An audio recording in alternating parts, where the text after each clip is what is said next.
Welcome back to my Madden 23 relocation franchise with the Oklahoma City Bison, and today we have my favorite part of doing any of these franchise rebuilds or franchise series. We get to tackle the entire offseason. The first thing we're going to look at though is to see who is playing in the Super Bowl. Here is the playoff bracket. Obviously we're not in the playoffs here in season 1. We finished the year 1-16.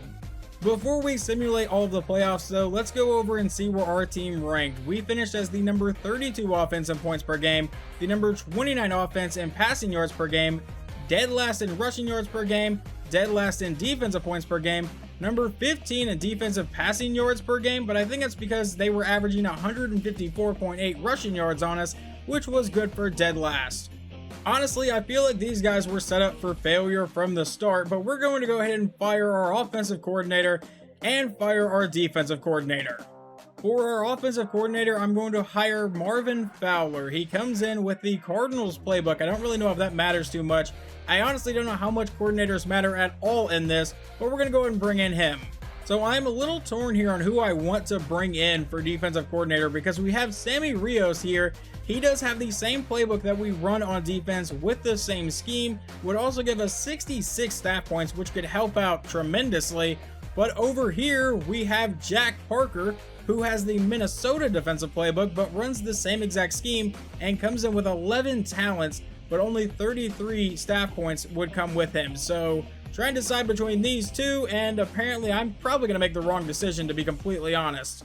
For now, let's take a look at Jack Parker's talent tree to see exactly what he has, and he is nearly maxed out. Obviously, he can't do anything on this side, but all of these are maxed. He only needs this weight room boost here to boost strength for defensive ends and defensive tackles by 4, and then practice makes perfects. He's nearly maxed out as well, just needs this one to boost press for cornerbacks by 1, and then 3 in the next tier. I think we're going to hire Jack Parker. I think bringing in experience is a little better than getting staff points.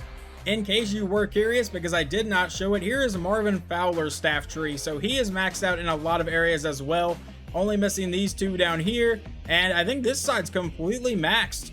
I don't think I've shown this all season, but here is our head coach tree. I went ahead and used the remaining points that we just got to fill out these things here, so I can try to get this so we can access an additional focus player through weekly training, so I can try to get some of these younger guys a little bit better. I highly doubt any of our players made the Pro Bowl, but it'd be pretty cool if they did. It looks like it's Josh Allen, Joe Burrow, Lamar Jackson, Austin Eckler, Jonathan Taylor, Derrick Henry. Got a couple fullbacks, Stephon Diggs, T. Higgins, Keenan Allen, Tyler Boyd, I almost called him Taj Boyd, Jalen Waddle, Jerry Jeudy, Travis Kelce, Evan Ingram, Tyler Conklin, and none of our linemen are going to make it. They were all pretty bad here. Kevin Donald, our rookie defensive end, actually makes the Pro Bowl. He was apparently the starter for it, so that's actually pretty cool. I imagine he's going to be the only one that even comes close to making it. Never mind, I lied. Trent Woodard, our second round pick, is also here. So we had 2 people make the Pro Bowl. That's, I feel like, pretty good for how awful we were. Oh, and then down here we have one more. Damian Williams made it as the punt returner. I definitely did not expect that. Here is how all of the playoff games ended up playing out, and your Super Bowl for this season is the number 2 seed Raiders, led by quarterback Derek Carr, taking on the 1 seed Green Bay Packers, led by Aaron Rodgers. Before we simulate the Super Bowl though, we do have the yearly awards to go over. The NFL MVP goes to quarterback Joe Burrow. Obviously none of our guys are going to be even close to being on this list. And Coach of the Year goes to Nick Sirianni, and since we went 1-16, yeah, we are obviously going to be nowhere near this list.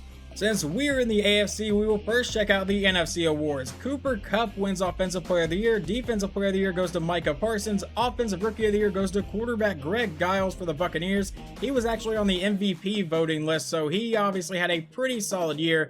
Defensive Rookie of the Year also goes to Tampa Bay. Best quarterback goes to Justin Fields. Best running back goes to Zeke. Best wide receiver goes to Cooper Kupp. Not really a big shot considering he won Offensive Player of the Year. Best O-lineman goes to Zach Martin. Best D-lineman goes to Chase Young. Best linebacker goes to Micah Parsons. Best defensive back goes to Jalen Ramsey. And best kicker goes to Chris Boswell. Now for the AFC awards, and I will scroll to the bottom of all of these to see if any of our guys made any of these lists. Josh Jacobs wins Offensive Player of the Year. I highly doubt anyone on our team is going to be on this list. Yeah, nowhere close. Defensive Player of the Year, Max Crosby won it, but Kevin Donald got second place. So we made a pretty solid draft pick there. We took him in the second round last year. He was a second round, 4th pick. Offensive Rookie of the Year goes to Bryce Woodard for the Buffalo Bills. Deshaun Slaughter got 2nd place, though. We have a few more people up here. Jamarcus Tompkins and Coco Johnson both made it. Justin Sawyer made it as well. Trent May and Greg Knox. So half our starting lineup on offense made it, but none of them win it. Defensive Rookie of the Year does go to Kevin Donald. 2nd place was Trent Woodard, so both of them played really well this year. Ricardo Lynch also made it, and defensive tackle Evan Waters. Best quarterback goes to Joe Burrow. I highly doubt Knox is anywhere close to this list. And Tom Brady is still in the league playing for the Broncos. Alright, Daniel Jones, we saw him for the Titans, but I did not expect to see Brady there. Best running back goes to Josh Jacobs, and none of our guys are going to be here. Best wide receiver goes to T. Higgins, and we get no one on that list either. Best O-line, I highly doubt anyone got that. Best D-line, Kevin Donald wins Best Defensive Lineman in the entire AFC, so that's pretty big, obviously. No one else on our team should be up here because I don't think anyone else was that good. Kevin Donald played really well for us. Best linebacker goes to Max Crosby, and Trent Woodard does make this list. He is 6th place here. Best defensive back goes to Marlon Humphrey, and no one on our team should be up here. And best kicker goes to Cameron Dicker for the Steelers. I absolutely cannot stand Cameron Dicker because as a true freshman at Texas, he beat Oklahoma on a field goal. And then for like 4 years, we just got to hear about Dicker the kicker. But Quincy Carr does get 6th place here, so that's pretty solid. We're winning not only Defensive Rookie of the Year, but also Best Defensive Lineman in the AFC. We do get 2 upgrade points for Kevin Donald. We're going to use both of them on Run Stopper, just get him to be as high of an overall as possible. He gets +1 to awareness, play rec, pursuit, and 2 to tackle. And we'll go right back to Run Stopper like I just said. And he will end up getting +2 to block shedding, 1 to play rec, and 1 to tackle. We now finally jump into season stats. Quarterback Greg Knox goes 355 for 632, completing 56% of his passes, 17 touchdowns, 22 interceptions, and a little over 4,000 yards. There were games this year where he looked really bad. Like the first game of the season, I think he threw 6 interceptions. It was absolutely awful. Like 4 of them went to Sauce Gardner. It was not a great debut for him. But there were also times this year where he looked pretty solid. Running back was definitely an interesting position this year. I ended up changing the starting running back after a couple games. Damian Williams was the starter. It then went to Trent May. He finishes with 575 yards and 2 touchdowns, but quarterback Greg Knox ends with 3 rushing touchdowns on the season. Jamarcus Thompson ended up leading our team in receptions with 74. He finished 9 yards shy of 1,000 yards this season. Deshaun Slaughter goes for 1,064 yards, and leading the team in touchdowns is Deshaun Slaughter with 5 of them. Coco Johnson ended up with 4 on 672 yards. Justin Sawyer, our tight end, 652 yards and 3 touchdowns. Jamarcus Hopkins only got 2 touchdowns. And then Bobby Boss got a touchdown, Ladarius Rowland got a touchdown, and Bryson Leach got a touchdown. Leading the team in tackles is middle linebacker Trent Woodard, who ended up with 164 tackles on the season. Tackles for loss goes to Kevin Donald with 25. We all know who's going to lead this team in sacks. It is Kevin Donald with 14 of them. Sebastian Lopez got 5.5. Abdul Shelby got 3.5. Evan Waters got 3, and then the following players got 1. Thad Beasley, Dan Mason, and Joe Newell. And then Trent Woodard got half of 1, along with Carl Tiller, Derek Walton, and Chris Bryce. Leading the team in interceptions is Trent Woodard, who got 3 of them. Ricardo Lynch got 2, Joe Newell got 1, Chris Bryce got 1, and Dakota Tullock got 1. Quincy Carr goes 19 for 22 on field goals. He was actually really solid for us at 86%. Let's see, did we do anything on kick return? No one got a touchdown on kick return or punt return. I don't know how in the world you made it to the Pro Bowl as a punt returner, averaging 7 yards a return. There are a few people here that I would have put in over him, like Jamal Agnew, who averaged 9 yards a return. Let's see, we also have Johnny Haywood, who averaged 12.4 and got a touchdown. Yeah, I really don't know why Damian Williams was the one that got sent to the Pro Bowl. Looking at league leaders, Joe Burrow threw for 5,400 yards to lead the league. We have 3 passers go over 5,000 yards this year, one of them a rookie in quarterback Greg Giles. Maybe I should have taken him, but he is only a 72 overall. It's really a big part that he's in the Tampa Bay offense, because in simulation they just absolutely demolish it. I don't know why. But leading the league in touchdowns is Joe Burrow with 50 of them. Deshaun Watson threw 47, Aaron Rodgers threw 44, Dak Prescott and Justin Fields threw 41 touchdowns. Okay. Interceptions. Greg Knox led the league with 22. Not much of a shot. Kenny Pickett threw 20. Taylor Heineke had 19. Tom Brady threw 19 as well. Aaron Rodgers threw 18. And then let's see who was the most accurate quarterback that actually threw a decent amount of passes. Lamar Jackson, 72%. Looking at a stat you really don't want to lead the league in, Greg Knox was sacked 56 times. Second place is Derek Carr with 51, and he's playing in the Super Bowl, so apparently a good O-line doesn't matter. Derrick Henry led the league with 338 carries, but leading the league in yards is Josh Jacobs with 1,725 touchdowns. That is insane. Elliott got 17, Eckler got 17, and Najee Harris got 17. Who led the league in fumbles? Well, Greg Knox, at least you're not up here alone. Rashad White also fumbled the ball 4 times. It's never a shock to me in Madden anymore when Cooper Kupp puts up ridiculous numbers in simulation. 118 receptions, 1,800 yards, and 20 touchdowns. All of those probably good enough to lead the league, and yeah, they all are. T. Higgins got 18 touchdowns. Let's see, did anyone else cross 1,500 yards? We got Stephon Diggs, and Amon-Ra St. Brown had a really solid year in Detroit. Trent Woodard ended up leading the league in tackles with 164. Second place is Cole Holcomb in Washington with 153. Tackles for loss goes to Kevin Donald with 25, and sacks goes to Micah Parsons with 21 of them. Max Crosby got 16.5, Chase Young got 16.5, and then Khalil Mack and Aiden Hutchinson both got 16. Interceptions, Marlon Humphrey led the league with 7. The Las Vegas Raiders end up winning the Super Bowl 35-28, led by running back Josh Jacobs, who got Super Bowl MVP. And then you can see all the awards on the side here. MVP of the league goes to Joe Burrow. Nick Sirianni is Coach of the Year. Offensive Player of the Year is Cooper Kupp. Defensive Player of the Year is Micah Parsons. Offensive Rookie of the Year overall is Greg Giles. And Defensive Rookie of the Year overall is Kevin Donald. Greg Knox does get to keep his star dev trait. Originally, Locklear and Madden lost theirs down to a normal dev trait. I didn't really feel like that was fair, so I did bump those two back up, but Knox does remain a star dev trait, kind of surprisingly. I was fully expecting him to lose his. I didn't think these two guys played bad enough to lose their star dev trait, but had he lost his, I would have kind of understood it. In the middle of the season, Trent Woodard actually got a breakout scenario and completed it to go to a superstar dev trait. He gets to keep that. He actually originally went down to a star dev trait, but I didn't feel like that was fair considering he led the league in tackles. I felt like it was fine for him to keep his superstar dev trait with that, but Kevin Donald does get upgraded to a superstar dev trait due to his performance on the season. Just showing you guys that those are the only 3 that I edited. If anything else had changed, they would have shown up here. Middle linebacker Trent Woodard was edited, right guard Drew Madden, and left guard Stephen Locklear. The third mock draft of the season has us taking left tackle Rich Warren with the #1 pick. Probably wouldn't be a bad pick because I did not draft a left tackle last year, I don't believe. I took a right tackle, but I don't think it was that good. But then all the way down here, we have pick 17 as well, and that is mocked to be right in Rashawn Holiday. I actually have him written down as a draft story as no combine, so he is apparently injured and won't be participating in the combine. I went to double check, so here is the story for Rashawn Holiday. He won't be healthy enough to attend the NFL Combine, but we also have another news story. Ole Miss wide receiver Caleb Spearman is apparently the All-Star Game MVP. Obviously, we have a ton of cap space in this offseason, $247 million. 39 players ready to negotiate their contracts, though obviously not everyone will be coming back here. The first guy I'm going to try to bring back is defensive back Ricardo Lynch. He had a couple picks on the season. I don't feel like he was awful for us. He was our #2 corner. He enjoyed playing for us, but I think I'm going to test out free agency. All right, well, you do that.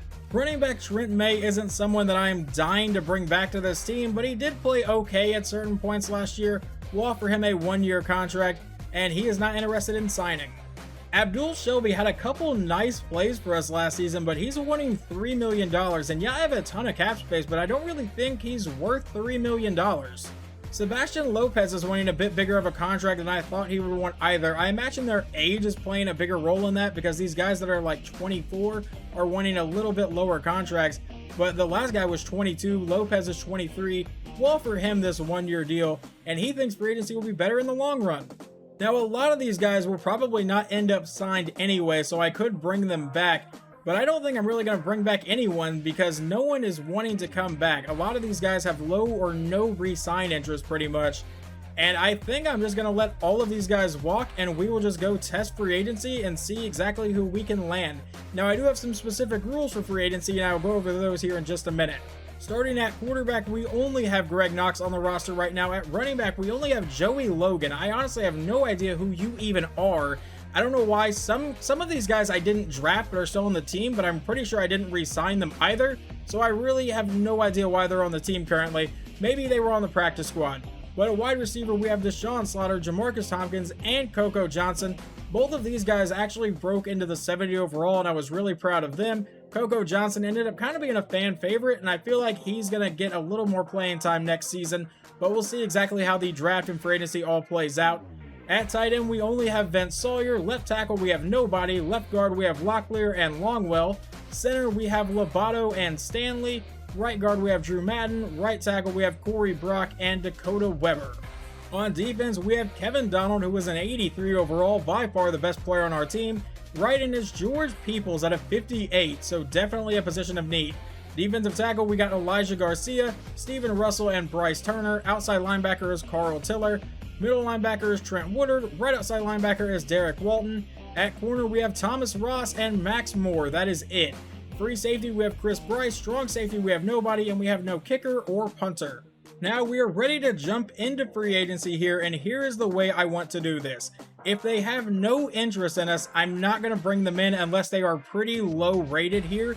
And none of these top guys I'm even going to try to sign, because there are some players here I imagine that are going to be incredibly good, but I don't think they would come to a team like this. For example, you have guys like Nick Bosa, Jalen Hurts, Lamar Jackson, Rashawn Gary, T. Higgins, Justin Herbert, and Darius Slay, all here at the top of the class. None of them have any interest, but even down here I saw somebody. Jason Kelsey has some interest in coming here.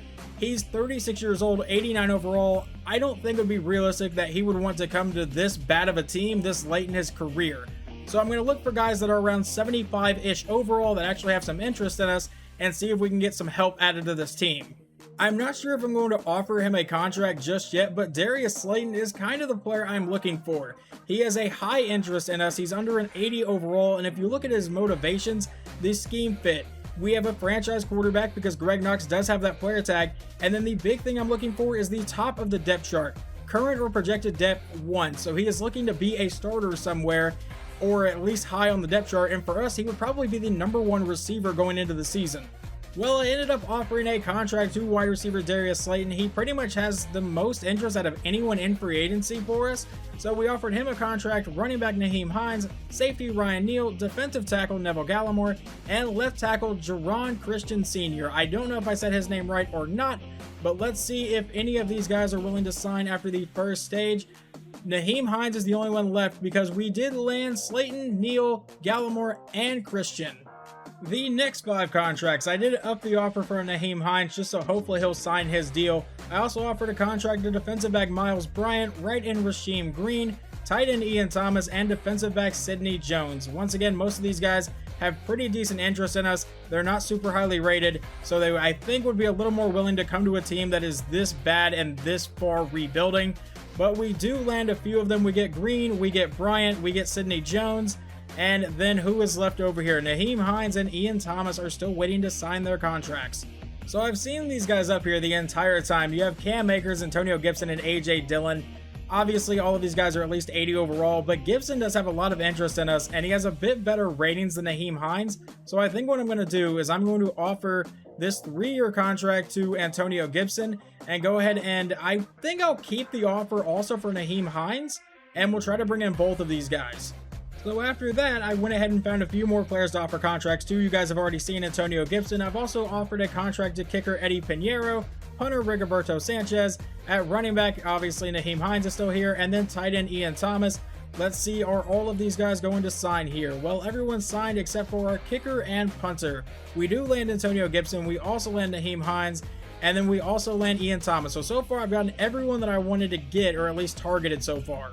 Aside from these two, which I'm obviously going to keep on the list for right now, I've offered a contract to middle linebacker Alexander Johnson, wide receiver T.Y. Hilton, and quarterback Andy Dalton. Yes, these two are pretty bad, but the reason I'm bringing them in is because they both have the mentor player tag to help our young guys get a little bit more experience. T.Y. Hilton probably has a long shot to make the roster. I doubt he'll be on the team past the preseason, but you know, anything can happen. Jumping to the next stage, and everyone here has signed. We got Eddie Pinheiro, Rigoberto Sanchez, We got Alexander Johnson down here, and then we got T.Y. Hilton and Andy Dalton. So this will be our entire free agent class. I'm not going to go after anyone else as of right now. We're just going to get ready for the draft. Speaking of the draft, the next mock draft has been released. We are expected to now take outside linebacker Dante Capers with the number 1 pick. I don't even see that left tackle they originally had us projected in the top 5. That was left tackle Rich Warren. We also have pick 17, so we'll scroll down to that. But I'm also looking for Rich Warren here. He has fallen all the way down to the 15th pick. And with the 17th pick, we are expected to take defensive tackle Kendrick Sandridge. Free agency is now over. We have the 5th mock draft to look at. But first, let's take a look and see where everyone signed. Defensive end Nick Bosa is headed to Chicago. Quarterback Jalen Hurts is now a New York Giant. Lamar Jackson's headed to Atlanta. Rashawn Gary is a Jaguar. T. Higgins is a Titan. Justin Herbert is also a Titan, so he gets a brand new receiver there. Darius Slay is headed to Indianapolis. Tyron Smith is headed to the Lions. Jason Kelsey is headed to the Bears. Michael Pittman is also headed to the Falcons with Lamar Jackson. Kenny Moore is headed to Green Bay. Derek Brown is headed to the Bears. And Tua is headed to Los Angeles. I don't think much is going to change here in this draft. I do know that was originally a quarterback. It is now a running back. But outside linebacker Dante Capers is still projected to be the number 1 pick here. And let's scroll all the way down here and see we are expected to take tight end Jake Burns out of Auburn. I don't really know about that one. It is a possibility if he's like the best player available, but I'm not going to guarantee that right now. Here are the draft picks that we hold in this upcoming draft. Obviously, we have the number 1 pick. We have the 17th pick thanks to Cleveland. We have our own 2nd, 3rd, and 4th round pick. We also have the Browns' 4th round pick. We have a 5th round pick, no 6th round pick, but we have 3 7th round picks. So we'll see exactly how all of that plays out.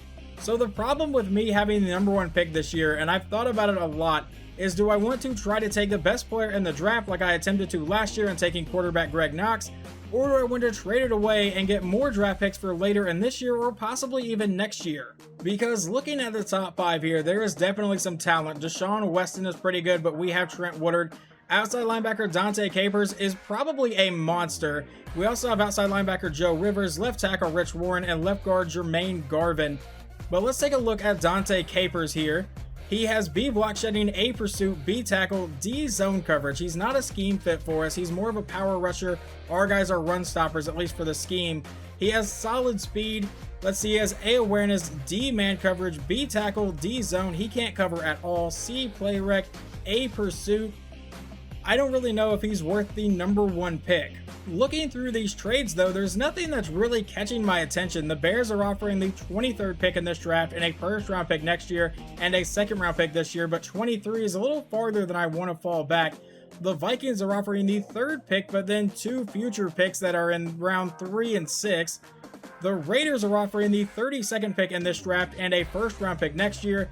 The Patriots are offering a 1st and a 2nd round pick for next year and a 5th round pick for this year.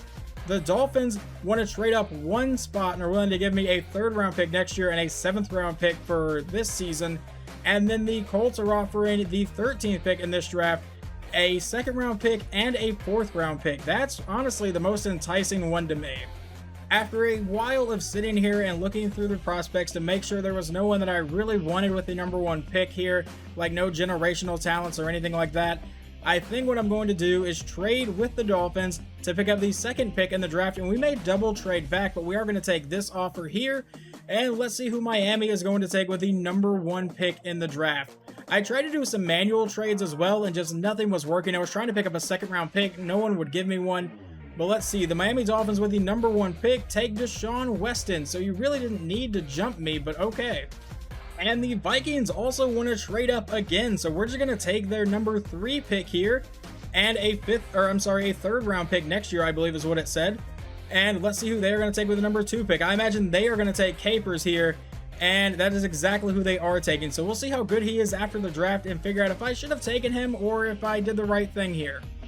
I'm going to trade back one more time. I'm picking up a lot of future assets here, but we're going to trade with the Rams to fall back to pick 6 and pick up a 2nd round and a 7th round pick for the next draft. And we'll send that to the Rams. Let's see who they are going to take here. Like I said, there was just no one here that I absolutely was dying to have. With the 3rd pick, the Rams are going to take outside linebacker Joe Rivers. With the 4th pick, the Lions take right end Keon Thomas out of Rutgers. And with the 5th pick, the Broncos take quarterback A.J. Hillman. With the 6th pick in the draft, I will actually be selecting a player this time. Tight end George Carson out of Boston College.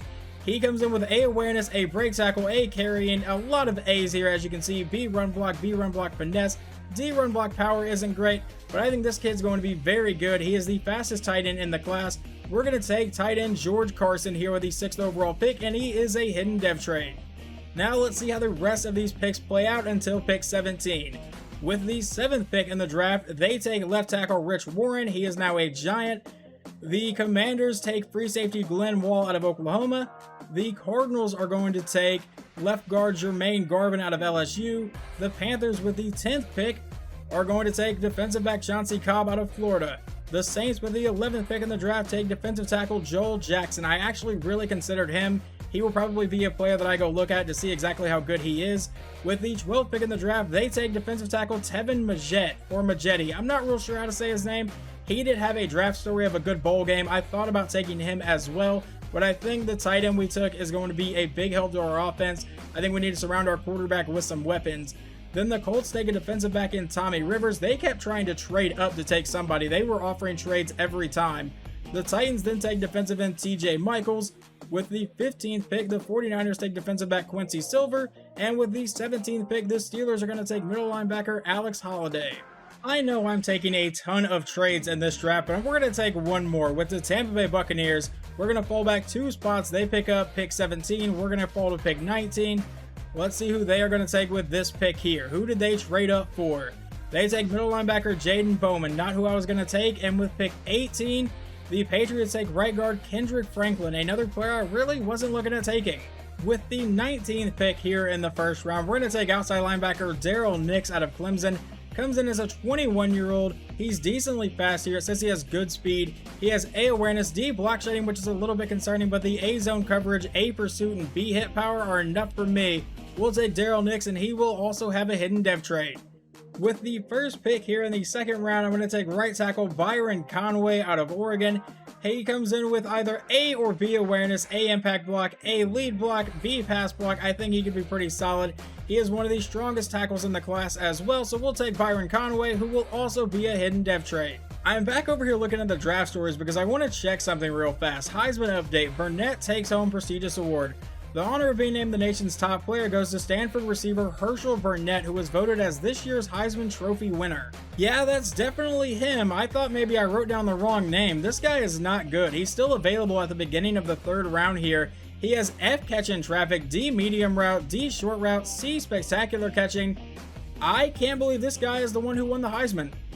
I believe I took a center in the last draft. It shows I took one at this exact pick, round 3, pick 1. We're going to take center Gary West out of Tennessee, and he will have a normal dev trade. I'm hoping he's a little bit better than our other center, though.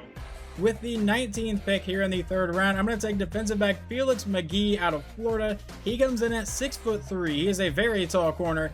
He has solid speed. He ran a 4.49, but the big thing I kind of like is he has C man coverage, C play rec, C press, C tackle, C zone coverage. I feel like that's a pretty solid prospect for a third round pick, and McGee will have a hidden dev trade. With the first pick here in the fourth round, I'm going to take defensive tackle Kai Miner out of Buffalo. He's 6'6", 309 pounds. Here's what we know about him. He has C awareness, C finesse, C power, but B tackle and A injury, so at least he won't get hurt here. But we're going to take him, and he will come in as a normal dev trade. With the 17th pick here in the fourth round, I'm going to take outside linebacker Jamison Allen out of Virginia.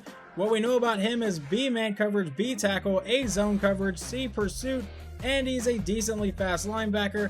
We're going to go ahead and take him. He will also have a normal dev trade. With the first pick in the 5th round, I'm going to take defensive back Taquan Barnett out of Auburn. He has C-man coverage, C play rec, C press, C tackle, D zone coverage. Not great there, but is also one of the fastest corners in the class. And then we don't have a pick the rest of the 5th round or the entire 6th round. Let's go ahead and take Taquan Barnett, who will have a normal dev trade. We're going to go ahead and take our backup quarterback here with the first pick in the 7th round with Donnie Westerman out of Arkansas. He is projected to go undrafted, so he could be really bad, and he is a normal dev trait. We'll see exactly what his overall is here in a minute. Another one that's probably going to be a pretty bad pick, but we're going to take free safety David Hayward out of Syracuse. He has B hit power, is one of the fastest safeties in the class here. He is projected to go undrafted, and he also has a normal dev trait. The reason I'm drafting guys that are projected to go undrafted is because I tend to have better luck drafting them than guys that have the day 3 grades. Like, this guy has some pretty solid ratings here. B pursuit, C tackle, he's the 7th fastest linebacker in the class, so his speed's pretty solid. We're going to take Lawrence Mason, who will also be a normal dev trait. And with our final pick in the draft, with pick 12 here in the 7th round, I'm going to take left tackle LaMarcus Baldwin out of Arkansas, and he will come in as a normal dev trait as well. He is 6'8", 333 pounds. That is a big dude. I am fully aware those last few players that I drafted could be absolutely awful, but I'm hoping the top of this class kind of carries this. Tight end George Carson comes in as a 76 overall. The outside linebacker we took in the first round, Daryl Nix, comes in as a 74. Our right tackle is a 74 overall. Our center is a 72. Our defensive back is a 72 as well. I'm okay with that pick. And from here, I fully expected to start falling off. Minor is a 67 overall. Allen's a 64. Barnett's a 68. The quarterback, Donnie Westerman, is a 61. And then we have a 60 overall, a 61, and a 59. You guys are all going to be fighting to make the roster. I'm cool with the way Taquan Barnett came out at 5th round pick, 68 overall. And I like the first 3 rounds here. And the only, I think, normal depth trait we got was center Gary West. The best player in the draft is apparently Kendrick Franklin, a right guard that the Patriots took with the 18th pick. They also took a wide receiver in the 2nd round that is a 77 overall and the 2nd best player in the draft. And if you look down here, there's actually 2 tight ends in this class that were a 76 overall, but I'm still fine with the way we drafted. The number 1 pick in the draft, Deshaun Weston, ends up being a 74 overall with 90 speed at middle linebacker. That is impressively fast. Outside linebacker Dante Capers is who we were mocked to take. He is a 75 overall, so is outside linebacker Joe Rivers, defensive end Kyon Thomas, and quarterback AJ Hillman. That will wrap up this offseason video though. In the next video, we will do the entire preseason, go over any additions I make to the team, and do the final depth chart. Hopefully you guys enjoyed this episode, and I will talk to you guys next time.